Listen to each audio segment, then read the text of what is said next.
ایک دفعہ میں ایک چکر میں اتنا مال اٹھا کے جہاز وہاں سے یہاں لے آتا ہے. تبھی فرمایا وَسَخَّرَ لَكُمُ الْبَحْرَ, یہ سمندر اس نے کس کے لیے پیدا کیا؟ تمہارے لیے. اگر یہ سمندر نہ ہوتے خشکی پہ تجارت بہت مشکل ہو جاتی, کیونکہ خشکی پہ آپ کے وسائل, کیونکہ مشین کو دھکا دینا زیادہ مشکل ہے, اس میں انرجی زیادہ لگتی ہے. سمندر تو خود پھسلن پیدا کرتا ہے, تھوڑا سا کام آپ کریں گے, تھوڑا کون کرتا ہے؟ اب دیکھو یہاں کوئی بندہ کھڑا ہوا ہے, اس کو دھکا دو, ہلے گا اپنی جگہ سے. 6 آدمی مل کے دھکا دیں گے پھر ہلے گا. پانی میں تیر رہا ہے, تھوڑا سا یوں کریں گے ادھر ہو جائے گا. ایسا ہے نہیں, انرجی کم لگتی ہے پانی میں دھکا دینے کے لیے. تو تجارت تو ساری ہے ہی دھکے کا کھیل بھائی, یہاں سے وہاں. ٹرانسپورٹیشن کا جو کام ہے, ٹرانسپورٹ کا جو کام ہے, ٹرانسپورٹ کا مطلب کیا ہے؟ یہاں سے وہاں ٹرانسفر کرنا. اس میں وسائل کم لگ رہے ہیں. تبھی اللہ کہتا ہے میں نے تمہارے لیے سمندر مسخر کر دیا. اگر یہ سمندر نہ ہوتا انسان کے لیے زندگی ممکن نہ ہوتی. اب سائنسدانوں نے دیکھا اتنا بڑا سمندر, پہلے اتنا خیال نہیں تھا اتنا بڑا سمندر ہے. جب چاند پہ گئے ہیں تو یا خلا میں گئے تو جا کے دیکھا تو سمندر زیادہ ہے, خشکی اس میں کیا ہے؟ 3 حصے پانی ہے, ایک حصہ کیا ہے؟ خشکی. پتا چلا کہ بھائی یہ 3 حصے پانی ضروری ہے, کیونکہ جتنی بارشیں زمین کو چاہیے نا, جتنی خشکی ہے اس کے لیے جتنی بارشیں چاہیے اس کے لیے سمندر اتنا بڑا ضروری ہے. سمندر ہی تو پانی پرووائڈ کرتا ہے. اور میں بار بار ایک ٹاپک چھیڑتا ہوں, یہ جو کہتے ہیں نا 2 بچے ہی اچھے, رسک کم پڑ جائے گا, وسائل, صرف ایک سمندر ہی ایسا ہے جو ابھی آبادی 6 ارب ہو رہی ہے نا, یہ اگر 6 گنا بھی بڑھ جائے, 36 ارب بھی ہو جائے, خالی سمندر ہی رزق کی کمی پوری کرنے کے لیے کافی ہے. اسی میں اتنا کچھ پڑا ہوا ہے. اور اللہ کا نظام, اللہ نے ایسا سسٹم بنایا ہے کہ زمین کے وسائل کو جتنا استعمال کریں گے وہ وسائل تازہ ہوتے رہیں گے, جہاں استعمال کرنا چھوڑا برباد. مثال کے طور پر اب آپ نے کیا کیا, سمندر سے شکار چھوڑ دیا کہ وسائل کم ہے ہمارے پاس, تھوڑا سا اگلی نسل کے لیے مچھلیوں کو رکھو. مچھلیاں بڑھیں گی ہی نہیں, کیونکہ بڑی مچھلی چھوٹی مچھلی کو کیا کرے گی؟ کھا جائے گی. بڑی مچھلی کیا کرے گی؟ چھوٹی. وہ گروتھ ریشو ان کا اسی حساب سے کیا ہو جائے گا. آپ شکار کر کے بڑی مچھلیوں کو کھاؤ گے نا جب, تو بڑی مچھلیاں چھوٹی کو کھانے کے لیے والی بچیں گی نہیں, وہ چھوٹی کیا ہو جائیں گی؟ وہ خود ہی بڑی ہوں گی. آپ نہیں کھاؤ گے تو وہ کھا جائیں گے. تو بہتر نہیں ہے کہ بچے پیدا کر کے انسانوں کو کھلا دو؟ کیا خیال ہے؟ اسی وجہ سے شکار میں یہ پابندیاں لگتی ہیں کہ بڑی بڑی مچھلیوں کو پکڑو, چھوٹے بچوں کو چھوڑ دو. لیکن ہمارے یہاں بہت باریک جال کے شکار استعمال ہوتے ہیں اللیگل کام میں. الحمدللہ اللہ نے ہمیں بہت بڑا مقام عطا فرمایا ہے. یار تم بڑا جال لگا لو, بڑی مچھلیوں کو کھا جاؤ, چھوٹیوں کو بڑا ہونے دو, وہ کل کھا لینا ان کو. لیکن نہیں, میں تو گیا ہوں نا شکار پہ, سمندر میں جاتا رہتا ہوں, مچھیرے سارے اللیگل کام کر رہے ہوتے ہیں. اتنا چھوٹا جال لگاتے ہیں کہ آپ کو مچھلیاں چاہیے, اور اس میں مچھلی کے علاوہ بھی 20 قسم کی مخلوق جو کل مچھلی کی خوراک بنتی وہ بھی نکلتی ہے, اور اس کو آپ باہر پھینک کے ختم کر دیتے ہو. اسی وجہ سے ہم ترقی نہ کر رہے ہیں, اور نہ الحمدللہ کرنے کا ہمارے ہاں کوئی دور دور کا امکان ہے. جاپان کا تو ہم نے بڑا سنا ہوا ہے نا دنیا میں. جاپانوں ان میں مذہب نہ ہونے سے تو تباہ ہو گئے وہ لوگ, مذہب نہ ہونے سے تو وہ بیچارے اتنا کچھ کر کے بھی, لیکن کچھ کوالٹیاں دنیا کی قوموں میں بہت زیادہ ہے. اللیگل کام کا تصور نہیں ہے, اللیگل کام کا. میرے ایک دوست تھے, انہوں نے مجھے بتایا کہ وہ حلال, جاپان میں کوئی ادارہ تھا جو حلال اسٹیمپ لگاتا تھا گوشت پہ. میں نے کہا یار یہ امریکہ میں بھی حلال کے ٹھپے لگ رہے ہیں, تھائی لینڈ میں بھی لگ رہے ہیں, کوئی بھروسہ نہیں ہوتا کہ حلال ہے بھی یا نہیں ہے. اس نے کہا مفتی صاحب جاپان میں اگر کسی گوشت پہ حلال کا ٹھپا لگ گیا نا, سعودیہ کا ٹھپا مشکوک ہو سکتا ہے, جاپان کا ٹھپا مشکوک نہیں ہو سکتا, کیونکہ اللیگل کام کا وہاں تصور نہیں ہے. وہ یہ کہتے ہیں جیپنیز غیر مسلم ہونے کے باوجود کہ اگر ہم حلال کا ٹھپا لگائیں گے نا تو مسلمان اسکالرز کی نظر میں جو بالاتفاق جو گوشت حلال ہوگا نا اسی کو سرٹیفکیٹ ملے گا. جہاں شک پیدا ہو جائے گا جاپان ٹھپا نہیں لگائے گا, نہ لگانے دے گا. کاش ہم لوگ بھی قانون کے معاملے میں ایسے ہو جائیں. ہمارے ہاں اللیگل. ایک دفعہ میں شکار کے لیے گیا, وہ کیا کر رہے ہیں, بندوق سے گولی مار رہے ہیں یا کرنٹس دے کے نا نہر پہ شکار کر رہے ہیں. مجھے انہوں نے بتایا کہ یہ اللیگل ہے. میں نے کہا اللیگل ہے تو کیوں کر رہے ہو؟ کہہ رہے ہیں یار چھوڑو, لیگل اللیگل سے کیا ہوتا ہے. ہو کیا رہا تھا, جب وہ کرنٹ سے مار رہے ہیں, آپ کو کھانی مچھلی ہے اور ہر مخلوق رہی ہے پانی کی, جو پانی میں زندگی برقرار رکھنے کے لیے ضروری ہے. تو یہ قانون تو بھائی آپ ہی کے فائدے کے لیے ہے نا, کیوں اللیگل کام کر رہے ہو؟ نبی صلی اللہ علیہ وسلم نے فرمایا جس نے بلا وجہ چڑیا کو مارا, کھانے کے لیے نہیں ویسے ہی, اس نے بھی گناہ کیا. تو آپ نے کھانی مچھلی ہے اور ایک مچھلی کے چکر میں آپ سینکڑوں جانوروں کو ہلاک کر رہے ہو, جس سے مچھلیوں کی خوراک ختم ہو رہی ہے. تو یہ نقصان دہ ہے یا نہیں ہے؟ تو یہ اس بات کو ہمیں ایک دوسرے کو تکرار کرنا چاہیے, پھیلانا چاہیے. بھائی جو قانون ہمارے فائدے کے لیے بنا ہے ان قوانین کو ہمیں فالو کرنا چاہیے. یہ صرف حکومت کا حکم نہیں ہے, یہ ہمارے مذہب کا بھی حکم ہے. اللہ میاں نے جب ان مخلوقات کو ہمارے لیے پیدا کیا ہے اور کھانے کے لیے پیدا کیا, تو تمیز سے کھا لو گے تو کھاتے رہو گے, بدتمیزی کے ساتھ کھاؤ گے تو رزق کی کمی ہوگی. پھر الزام کس کو دو گے؟ اللہ کو. وہ اللہ کو الزام نہیں ہے.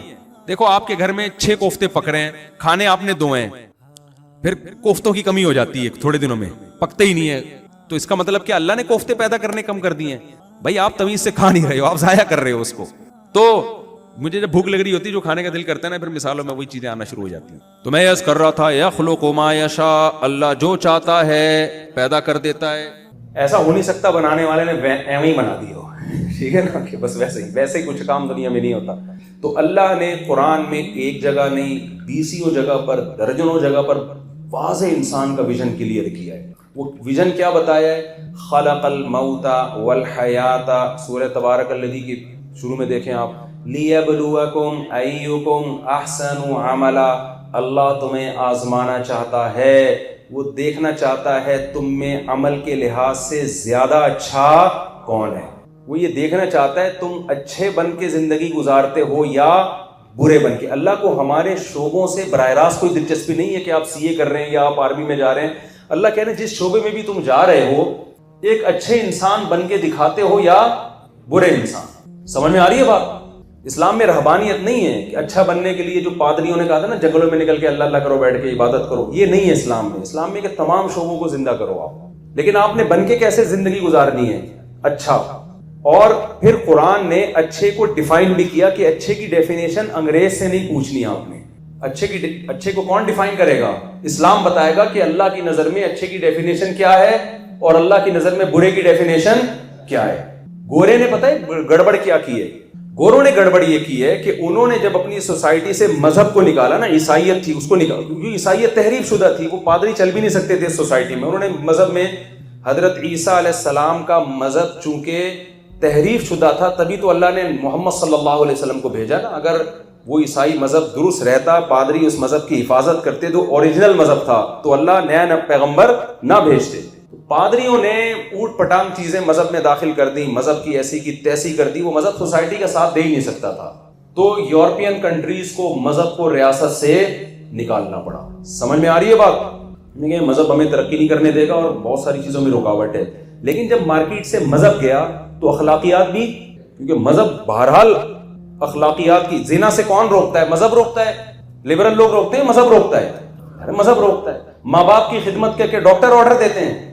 کسی میڈیکل سائنس کی کتاب میں لکھا ہے کہ جو اپنے ابا اماں کی خدمت کرے گا اس کے پھیپھڑے صحیح کام کریں گے. اس کی ہے بھائی, والدین کی خدمت کرنی چاہیے. یہ ٹاپک سائنس کا ہے یا مذہب کا ہے؟ سب لوگ بولے نا تاکہ مجھے لگے کہ آپ لوگ, یہ ٹاپک تو مذہب کا ہے نا. باپ کی پیشانی پہ محبت سے نظر ڈالنے سے حج عمرے کا ثواب ملتا ہے. یہ ٹاپک کیا میڈیکل سائنس کا ہے یا سی اے کا ہے؟ آپ نے کسی سی اے کی, میں اکثر ایک واقعہ بتاتا ہوں کہ ایک صاحب آئے, میرا بچہ میڈیکل سائنس میں ڈاکٹر بن رہا ہے, میڈیکل کالج میں پڑھ رہا ہے, ڈاکٹر بن رہا ہے, اتنا میں نے پیسہ اس کی تعلیم پہ خرچ کیا, لیکن مجھ سے تمیز سے بات نہیں کرتا وہ. تو میں نے کہا دیکھیں میڈیکل کالج میں یا میڈیکل سائنس کی جتنی کتابوں کا ٹوٹا پھوٹا مجھے علم ہے, اس میں تمیز نام کا کوئی چیپٹر ہے نہیں. چیپٹر ہوتا تو وہ تمیز سے, وہ تو پڑھ رہا ہے گردے پھیپھڑے کلیجی اور جو بھی چیزیں ہوتی ہیں, لیور وغیرہ, انگلش میں جو بھی ہے حساب کتاب, لنگس کیسے کام کرتے ہیں. اور وہ ایک شاعر نے کہا ہے نا ایک نوجوانوں کے بارے میں, رنگ چہرے کا زرد کیسا ہے, آئینہ گرد گرد کیسا ہے, کام گھٹنوں سے جب لیا ہی نہیں پھر یہ گھٹنوں میں درد کیسا ہے. گھٹنوں کے بارے میں تو وہاں تو میڈیکل کالج میں آپ کیا پڑھیں گے, وہاں تو یہ چیزیں پڑھ رہے ہیں. یہ میں آخر میں سناؤں گا, میرا بیان نہ ادھورا رہے, یہ شعر میں دوبارہ انشاءاللہ سناؤں گا. تو اصل میں آپ کے مطلب کا ہے نا, اس لیے آپ تو میڈیکل سائنس یا حکمت یا طب کا ٹاپک تو گھٹنے گردے پھیپھڑے یہ ہے نا, تمیز تھوڑی اس کا ٹاپک ہے. تو گوروں سے غلطی یہ ہوئی کہ انہوں نے جب مذہب کو اپنی سوسائٹی سے نکالا اور چرچ تک محدود کر دیا, بھائی جس نے جانا ہے پادری صاحب سے آشیرواد لے کے آ جائے, ہمیں گورنمنٹ کی طرف سے کوئی پابندی نہیں, لیکن یہ ہمارا ہدف ہے نہیں. تو وہاں اخلاقی جرائم بڑھنا شروع ہو گئے. پہلے تو انسان چوری نہیں کرتا تھا کہ اللہ کو آخرت میں جواب دینا ہے. جب آخرت کا تصور ہی ختم ہو گیا تو چوری کرو, گورنمنٹ کو جواب دینا ہے. تو گورنمنٹ جہاں گورنمنٹ کی نگاہوں میں انسان آ سکتا ہے تو وہاں تو ٹھیک ہے, نہیں تو کرے گا وہ چوری بھی. تو اتنے اخلاقی جرائم وہاں بڑھ گئے. آپ یورپ کی ہسٹری اٹھا کے دیکھیں کہ انہوں نے پھر کیا کیا, ورک شاپس کروانا شروع کی کہ مینرز سکھائے جائیں لوگوں کو, کیونکہ کمپنیاں برباد ہونا شروع ہو گئی تھی نا, ملازم ڈھنگ سے کام نہیں کر رہے. قرآن تو کہتا ہے وَيْلٌ لِّلْمُطَفِّفِينَ الَّذِينَ إِذَا اكْتَالُوا عَلَى النَّاسِ يَسْتَوْفُونَ. تباہ بربادی ان لوگوں کے لیے جو اپنا حق لینے کے لیے پورا حق لیتے ہیں, کام میں کیا کرتے ہیں, ڈنڈی مارتے ہیں. تو یہ تو تورات کی بھی یہی تعلیمات تھی کہ جب آپ کسی سے سیلری لے رہے ہیں, تنخواہ لے رہے ہیں, تو کام بھی آپ کو پراپر کرنا پڑے گا. قرآن بیان کرتا ہے ہم نے قوم شعیب علیہ السلام کو جس قوم کی طرف بھیجا وہ ناپ تول میں کمی کرتی تھی, پیسے پورے لیتے تھے, چیز دینے میں ڈنڈی مارتے تھے, پوری قوم کو اللہ نے تباہ و برباد کر دیا. اب یہ تو انجیل کی بھی تعلیمات ہیں, یہ تو تورات کی بھی تعلیمات ہیں. یہ تعلیمات جب ان کی مارکیٹ سے گئی ہیں تو ناپ تول میں برابری کہاں سے رہے گی. کمپنیوں کا دیوالیہ ہونا شروع ہوا تو انہوں نے ورک شاپس کروانا شروع کی. اب مذہب کو تو وہ لا نہیں سکتے تھے تو انہوں نے مینرز سکھانا شروع کر دیے, تمیز سے بات کرنی چاہیے, ایک دوسرے کا خیال کرنا چاہیے. جیسے ہم وظیفہ بتا رہے ہوتے ہیں نا, اول آخر 11 دفعہ درود شریف پڑھیں, پھر یہ انہوں نے کہا اول دفعہ جب بھی کسی سے بات کریں تو 6 دفعہ تھینک یو لازمی کہیں, آخر میں بھی کیا کہنا ہے آپ نے, تھینک یو کہنا ہے. اور ابھی تبھی نہیں چلے گا مارکیٹ, پلیز سے بات کریں آپ, کائنڈلی, پلیز, ایسے. یہ انہوں نے ورک شاپس کر کر کے اپنی قوم کو تمیز سکھائی اور اس معاملے میں وہ تمیز میں ہم سے آگے نکل گئے.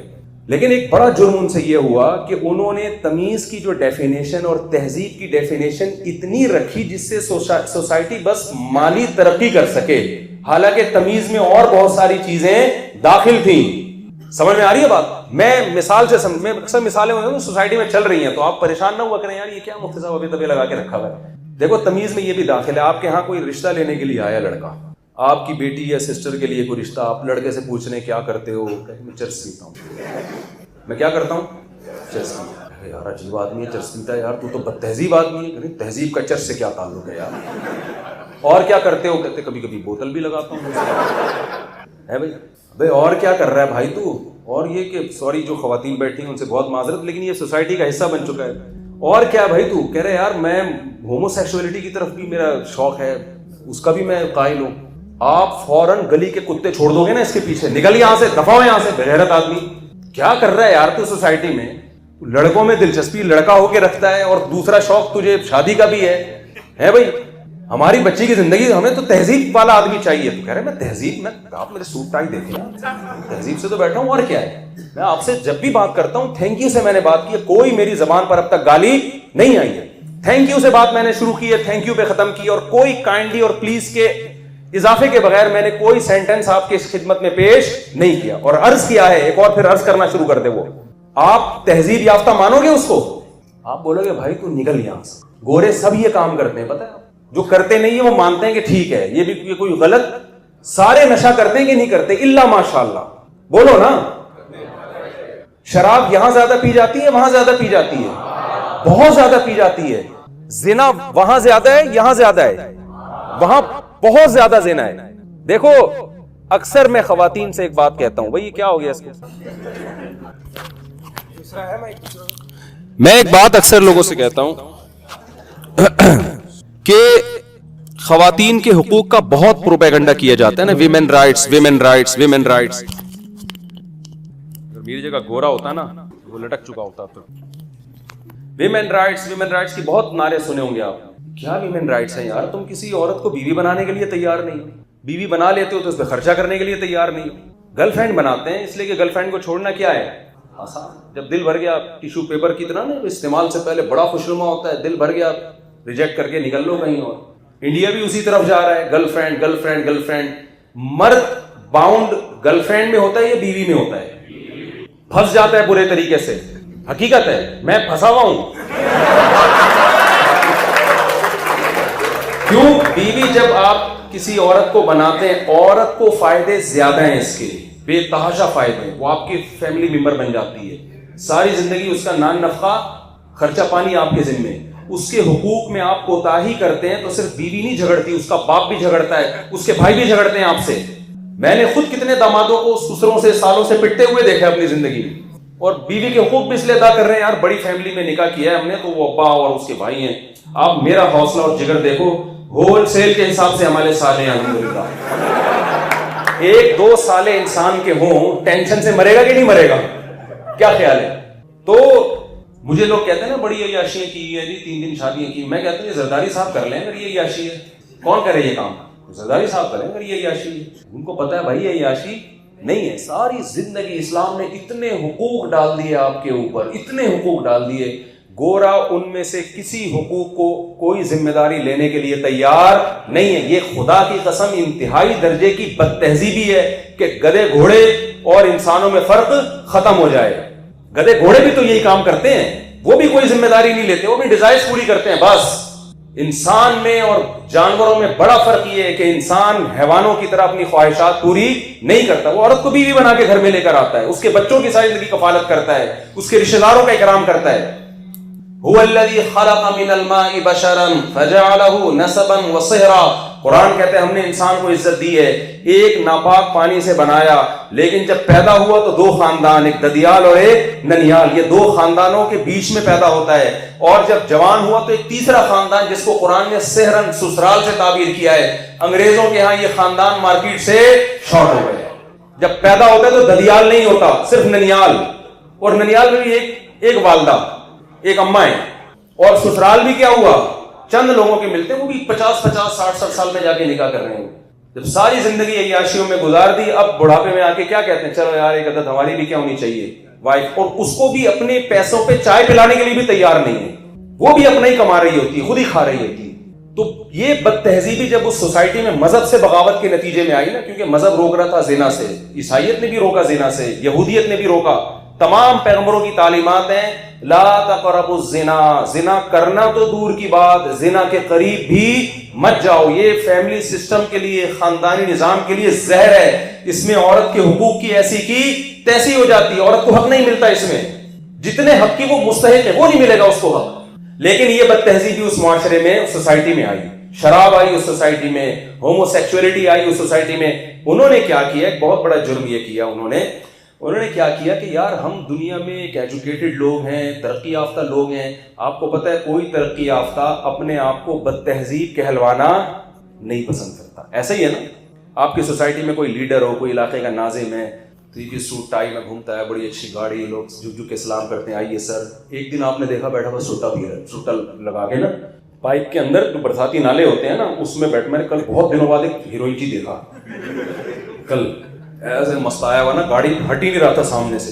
میں نے اپنے ساتھیوں سے کہا، میں نے کہا یار مزے کی زندگی ہیروئن کیوں ہی کی ہے، اس کو کوئی ٹینشن نہیں ہے، پیچھے سے گاڑی آ رہی ہے، گارڈ ہیں، نہیں اپنے مستی میں کیا کر رہا ہے، چلا جا رہا ہے. تو اب کیا ہے کہ علاقے کا کوئی بڑا ناظم ہے، اپنے آپ کو کہتا ہے تہذیب ہم سے سیکھو. ایک دن آپ نے دیکھ لیا کہ وہ کمبخت جو ہے نا برساتی نالے میں بیٹھا ہوا چرسیوں کے ساتھ کیا کر رہا ہے، چرس پی رہا ہے، بلکہ ہیروئن پی رہا ہے. آپ نے فوراً اس کی ویڈیو بنایا، بس سالہ یہ ہمیں تہذیب سکھاتا ہے یار، یہ تو دیکھو تو چرسی ہے، سالہ خود تو چرسی نکل آئی ہے. اب ہونا یہ چاہیے تھا کہ اس کو چاہیے کہ وہ توبہ کرے کہ یار میں قوم کا لیڈر ہوں، لوگ مجھے فالو کرتے ہیں، میں ایجوکیٹڈ آدمی ہوں، میں نے CA بھی کیا ہوا ہے معذرت کے ساتھ، تو میں اتنا پڑھا لکھا ہوں، مجھ پہ یہ چرس ہیروئن بالکل بھی سوٹ نہیں کرتی. تو یار وہ آپ کے پاس آئے، بھائی وہ ویڈیو ڈیلیٹ کر دو، میں نے توبہ کر لی ہے. آپ میں انسانیت ہوگی تو آپ بھی ڈیلیٹ کر دیں گے، آپ کہیں گے چلو یار. اس نے کیا کیا، اس نے کہا یہ چرس ہیروئن میں نہیں چھوڑ سکتا بھائی، یہ نہیں ہو سکتا. تو اس نے کیا کیا، آکسفورڈ یونیورسٹی سے رابطہ کیا، انہوں نے کہا یار یہ جو تہذیب کی ڈیفینیشن ہے نا، فوراً کیا کرو کتابوں سے نکال کے اس کی ڈیفینیشن کو کیا کر دو، چینج کر دو. تہذیب میں کی ڈیفینیشن میں پہلے یہ تھا کہ چرسی نہ ہو، زانی نہ ہو، ہیروئنچی نہ ہو، باپ ماں کو اولڈ ہاؤس میں جمع نہ کراتا ہو، بڑھاپے میں ابا اماں کی، یہی خاندانی، میں اکثر لفظ استعمال کرتا ہوں نا خاندانی. تو خاندانی کسے کہتے ہیں، جو بوڑھے ماں باپ کو گھر سے نکالے یا بوڑھے ماں باپ کی خدمت کرے، خدمت کرے، ظاہر ہے اسی کو تہذیب یافتہ انسان کہتے ہیں. اور تہذیب یافتہ اسے کہتے ہیں جو بیوی سے محبت کرے یا بیوی کو چھوڑ کر دفتروں میں لڑکیوں سے دوستیاں لگا رہا ہو. ظاہر ہے وہی شریف آدمی سمجھا جاتا ہے یار، جو اپنی بیوی کو وقت دے، محبت کرے، اس سے اس کے حقوق ادا کرے اور انٹیوں میں دلچسپی نہ لے. حقیقت ہے ہمارے ہاں تو اسی کو میرا خیال ہے شریف انسان کہتے ہیں، سمجھ رہے ہیں نا. اسی طرح چرس نہ پیتا ہو، شراب نہ پیتا ہو، ماں باپ کی کڑوی کسیلی باتوں کو برداشت کرتا ہو، لڑکیوں کو ان کے ماں باپ کے خلاف نہ ورغلائے. ایسے کیسز بہت آ رہے ہیں، جو بھاگ رہے ہیں لڑکی کو 16 کچھ دن پہلے ایک 20 سال کا لڑکا 16 سال کی لڑکی کو گھر سے بھگا کے لائے. میں نے کہا یار اس بچی کے ماں باپ پہ کیا آرے چل رہے ہوں گے، 3 دن سے بچی گھر سے غائب ہے. اور میں نے اس لڑکی سے بولا کہ یہ 20 سال کا لوڈا لپاڑا، یہ تمہیں باپ کے خلاف، ماں کے خلاف، خاندان کے خلاف اس نے بغاوت کی، تم کیا سمجھتی ہو تمہارے ساتھ وفا کرے گا؟ یہ ایسا آدمی وفادار ہو سکتا ہے؟ اس کے باپ کے دل پہ آرے چل رہے ہیں، کچھ تو انسانیت. تو تہذیب کی اب لمبی چوڑی ڈیفینیشن تھی کہ جی یہ بھی نہ کرتا ہو، یہ بھی نہ کرتا ہو، سٹے بھی نہ لگاتا ہو، اور وغیرہ وغیرہ، کپڑے بھی پراپر پہنتا ہو. تہذیب میں یہ بھی داخل تھا کہ پراپر لباس ہونا چاہیے. آدھے یہ 2-4 اسٹیکر چپکا لینا یہ بد تہذیبوں کا کام ہے. حقیقت ہے تہذیب یافتہ چاہے مرد ہو یا عورت، اس کی ڈریسنگ کیا ہوگی؟ پراپر ہوگی. تو اب وہ جو آپ نے جب اس کو دیکھا نا، وہ نالے میں بیٹھا ہوا سٹا لگا رہا ہے اور دعوے کرتا ہے میں تہذیب یافتہ ہوں اور مجھ سے تہذیب سیکھو، کیونکہ میں بات کرنے سے پہلے بھی تھینک یو اور بات کے آخر میں بھی تھینک یو. تو اب مسئلہ یہ ہے کہ بجائے اس کے کہ وہ اپنی اصلاح کرتا، اس نے یونیورسٹی میں گیا اور جو اس نے کیا کیا کہ یار فوراً تہذیب کی ڈیفینیشن کو کیا کر دو، چینج. تہذیب میں یہ لکھو کہ جو چرس پیتا ہے، اس چرس پینے کا تہذیب سے کوئی تعلق نہیں، یہ آپ کی نجی لائف ہے، آپ پئیں یا نہ پئیں. رہا مسئلہ یہ کہ میں چونکہ اس لیے بدنام ہوا کہ گندے نالے میں، برساتی نالے میں بیٹھ کے پی رہا تھا، تو آئندہ سے ہم یہ کیا کریں گے کہ 3 پیس سوٹ میں پراپر وے میں بیٹھیں گے، ایئر کنڈیشن روم ہوگا، عود کی خوشبو جل رہی ہوگی اس میں، اور ہم تمام لوگ بیٹھ کے آپس میں چرس کا تبادلہ کیا کریں گے. اور چرس کا نام بھی چینج کر دیں گے، اس کا نام رکھیں گے anti depression powder. Anti depression powder. اب تھوڑے دنوں میں نا جب یہ چیز میڈیا پہ آئے گی، بار بار اس پہ ڈیبیٹ ہوں گی، بھائی چرس سے کیا ہوتا ہے، یہ تو ڈپریشن. میں یقین سے کہتا ہوں کہ جو چرس نہیں پیے گا نا، وہ دقیانوس اور بد تہذیبہ کہلائے گا. اور آپ اپنے داماد کو منتخب کریں گے، بیٹا چرس بھی پیتے ہو کہ نہیں پیتے ہو آپ؟ وہ کہے گا نہیں پیتا. فنڈامنٹلسٹ، بنیاد پرست، دقیانوس. ہماری بچی کو بھی لگتا ہے یہ چرس نہیں پینے دے گا. خدا کی قسم یہی ہو رہا ہے سوسائٹی میں. میرے پاس اس سے زیادہ مثال سمجھانے کے لیے نہیں ہے اس کلچر میں اور اپنے کلچر میں فرق کرنے کے لیے. آپ نا کچھ دن یہی ہو گیا ہے، کچھ دنوں کے بعد یہ چیز سوسائٹی کا حصہ بن جائے گی. جو نہیں پی رہا ہوگا لوگ کہیں گے یار یہ مذہب کو فالو کرتا ہے، یہ دقیانوس قسم کے. یہ ہماری بیٹی کو بھی اسی طرح کہے گا دودھ پیو اور سموسے کھاؤ اور کھانا کھاؤ، اور یہ اس میں باؤنڈ کر کے رکھ دے گا. ہماری بیٹی تو پینے کی شوقین ہے ماشاءاللہ. اللہ کا شکر ہے ہم ایجوکیٹڈ لوگ ہیں، تہذیب یافتہ لوگ ہیں، پیتے بھی ہیں پلاتے بھی ہیں. کپڑے وپڑے کو ہمارے یہاں کچھ نہیں ہوتا، پہن لو ٹھیک ہے، نہیں تو کوئی بات نہیں. یہی ہو رہا ہے نا. جتنے ماڈرن لوگ ہیں کپڑے ان کی نظر میں ویلیو رکھتے ہیں. جتنا غریب ہوگا نا اتنے زیادہ کپڑے پہنے گا. یعنی امیروں کے کپڑوں پہ پیسہ بہت لگ رہا ہے، کپڑا نہیں لگ رہا. حقیقت ہے کپڑا نہیں لگ رہا. اورنگی ٹاؤن جاؤ پورے پراپر ڈریس. میں ڈیفینس جاتا ہوں، کبھی نظر بھی آتا ہے، کبھی 2-4 وہ چیزیں پہنی بھی ہوتی ہیں، پتہ نہیں چل رہا ہوتا. تو اب میں آپ سے سوری وہ ڈیفینس کا بیٹھا ہے. تو میں یہ عرض کر رہا ہوں کہ گورے نے کیا کیا، جب مذہب کو ڈکشنری سے نکالا، سوسائٹی سے نکالا، تو بہت بڑے بڑے اخلاقی جرائم کا ارتکاب کرنا ان لوگوں نے شروع کر دیا. قوم میں نشہ آ گیا، ہومو سیکشولیٹی آ گئی. 98 تک یو ایس اے میں یہ ہومو سیکشولیٹی جو ہے یہ ایک نفسیاتی بیماری سمجھی جاتی تھی. لیکن اتنے لوگ اس میں مبتلا ہو گئے کہ ان کو اس کو لیگل کرنا پڑا کہ یار اگر انلیگل کرتے ہیں تو آدھی قوم تو غیر قانونی کام کر رہی ہے نا، تو کیوں نہ لیگل کر دو اس کو. کیونکہ جب آپ غیر قانونی کام کریں گے تو بغاوت پھیلتی ہے اس سے، یار اسی کو لیگل کر دو.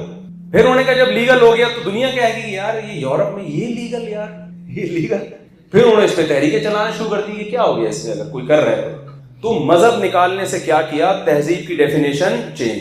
پہلے تہذیب کی بڑی لمبی چوڑی کتابیں لکھتے تھے تہذیب کے بارے میں نا، کہ وہ بیوی سے وفادار ہوتا ہے، وہ اپنی ماں کا احترام کرتا ہے، وہ اپنے ابا کا احترام کرتا ہے، ابا کی کڑوی کسیلی برداشت کرتا ہے، وہ مسجد میں جا کے کبھی کبھار نماز بھی پڑھ لیتا ہے، ٹھیک ہے نا، وہ رمضان کے وہ اس کو مذہب کو بھی فالو کرتا ہے، اللہ کو بھی مانتا ہے. کوئی گناہ ہو جائے تو توبہ استغفار کرتا ہے، کبھی اس سے بدنظری ہو جائے تو توبہ استغفار کرتا ہے. غیر اخلاق بہت لمبی چوڑی ڈیفینیشن تھی تہذیب کی، بہت سارے سینٹنس ہے. ایسا نہیں تھا کہ نیوٹن کا وہ پہلا قانون ہے نا، کسی نے پوچھا کہ نیوٹن کا آخری قانون کیا ہے، سوری پہلا قانون کیا ہے، اس نے کہا مس آخر سے یاد ہے مجھے. اس نے کہا یار آخر سے چلو آدھا یاد ہے، آخر سے سنا تو کہتے اٹس کالڈ نیوٹنس لا. تو انگریز نے تہذیب کی ڈیفینیشن سے نا سارے سینٹنس نکالنا شروع کیے. چرسی ہونا کوئی مسئلہ نہیں، اگر آپ ڈرگس لیتے ہیں، شراب پیتے ہیں، اس کا ایجوکیشن سے تہذیب سے کوئی تعلق بولو نہیں. بہت سے تو نہاتے نہیں 6 مہینے. حقیقت ہے. ہمارے ایک رشتے دار گئے، یار میں سوچ رہا ہوں غریب ہوں، ہمارے ایک رشتے دار گئے فرانس. سارے گورے ایسے نہیں ہوتے، میں مانتا ہوں، کہہ رہے یار میں سمجھتا تھا فرانسیسی قوم دنیا کی سب سے نفیس ترین قوم ہے، یہ تو دن میں 6 دفعہ نہاتے ہوں گے۔ کہہ رہے پتہ چلا کہ ان کی خوشبوئیں دنیا میں اتنی زیادہ مشہور اس لیے ہوئی ہیں کہ ان کی